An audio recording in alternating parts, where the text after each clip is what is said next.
Hello, this is Alec Hansen, a technical advisor with FHI 360 based in Tunisia. This is the story of how we successfully tested a collaborative approach to develop a cluster for medicinal and aromatic plants in northwest Tunisia. What started as an 18-month, $1 million project has now grown to $5.5 million over 5 years, working across 5 value chains across the interior regions of Tunisia. It worked because we used a cluster approach when the conventional wisdom said it could not be done. The project was designed to help handicraft producers in northwest Tunisia to raise their incomes and to export. People who had worked in the sector for years said, clusters are hard to launch in Tunisia anyway, but especially in rural areas working with less educated women, it's just not going to work. Well, the results exceeded our expectations. The women's cooperatives we're working with have gotten certified. They've begun exporting, they're online, and they have more confidence in their abilities. We think it succeeded for 2 main reasons. It was evidence-based, and at every step of the way, we figured out how to be genuinely inclusive. That set up a positive cycle of mutual confidence and trust that is absolutely key. Most of the essential oils exported from Tunisia involve large companies that exploit the women who collect the wild plants. But sprinkled throughout the region are about 6 women's cooperatives that collect the plants and then produce their own oil, which is actually higher quality than the large commercial producers. But these small cooperatives, they struggle because they lack access to markets, access to credit, and they lack confidence, so they're unwilling to take risks. So we formed a cluster working group where 8 or 9 of those cooperatives, as well as several other stakeholders, about 40 to 50 people in all, met every 2 to 3 months and jointly carved out an agenda for how to improve their lives. And they found that by working together, they were able to achieve so much more.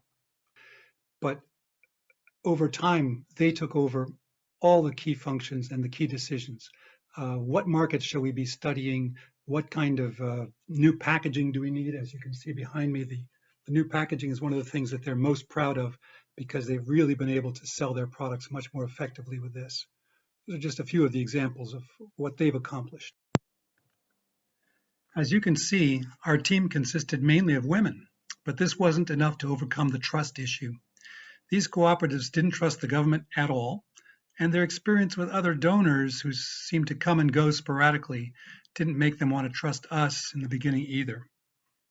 We finally realized that we needed to spend quality time with them, getting up at 5 in the morning and hiking up and down the mountain for 6 hours in the hot sun while they collected wild plants for distillation.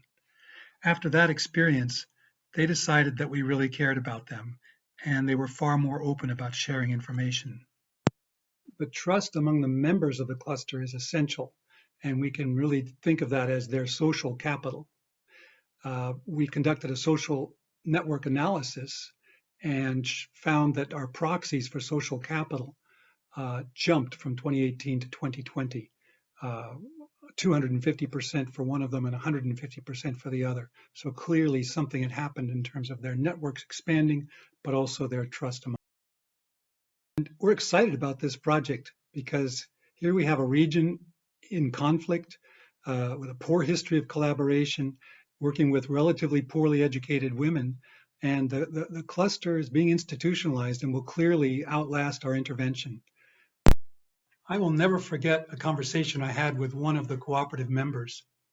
I asked her, what impact has this had on your life? Are there things you can buy now that you couldn't buy before? And she said, buy things? Yes, I can buy more. But the most important thing is that he can no longer control when I come and when I go. After that, I realized this is having a much deeper and broader impact on their lives than I had ever imagined. Seeing their confidence, their sense of ownership, and what they've accomplished is visible proof that even in a challenging environment, the cluster approach can achieve sustainable and transformational benefits for vulnerable producers.